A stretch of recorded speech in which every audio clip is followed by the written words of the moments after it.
Hey everybody, it's your friend Rhonda Marsh, and today I want to talk to you about friendships. I want to talk to you specifically about ride or die friendships. Now, what do you think of when you think of a ride or die friendship?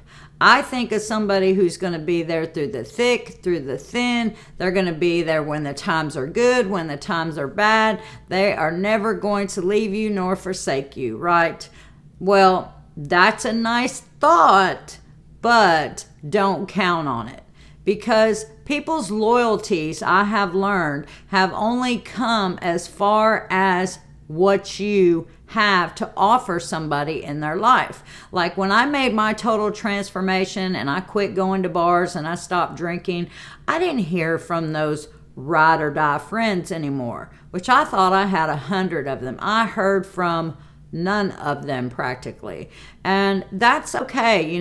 Did that hurt? Absolutely, that hurt, because I consider myself a ride or die friendship. It doesn't matter to me whether they're still doing the things that they're doing. I'm not here to judge them. You're grown. You're an adult. If you want to keep drinking, that's fine. What does that have to do with me and our friendship? Well, sometimes you can be friends because of something that you only have in common. And once that common denominator is gone, well, so is the friendship.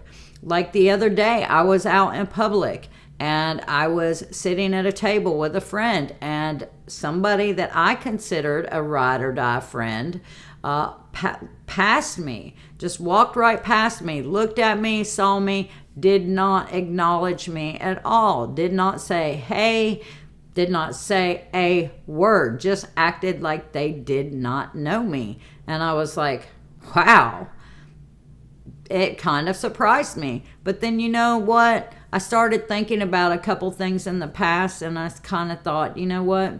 It doesn't really surprise me. Not really.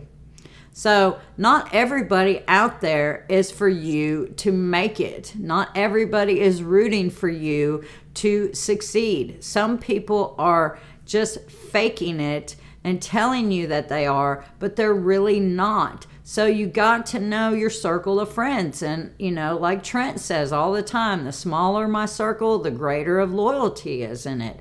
And that is so very true. I'd rather have just a couple friends than to have 100 fake friends. And you got to watch what you're saying to people, because sometimes people will talk to you just so they can go talk about you to other people. When people ask me how I'm doing, I tell them the truth. All is well with my soul. And that is so true. And if you feel alone and you feel like you're losing some friends, I'll tell you one friend that I have that I know that will never, ever, ever leave me, and that is God. And yes, I consider Jesus to be my friend. I talk to him in the car. I talk to him all the time, because that is what fills loneliness for me when I get lonely. Sometimes I even take it a step further and be like, okay, Jesus, we're going to work, get in the car, what do you want to listen to today? Is it okay if we listen to maybe just a little bit of Shinedown? It's funny, but Jesus is always with you. It's funny, but it's not funny, because it's true. He's there. So why not talk to him? And, if you need to let go of some friends, then you need to let go of some friends, and there's a reason why. So I would encourage you to really look at your friends' actions. Really look at who is a ride or die friend, because there's a lot of die friends out there, more so than there is ride friends.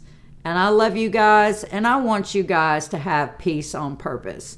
I really am rooting for you. I want the best for you. I want everybody out there to be happy. I want you guys to live your best life now.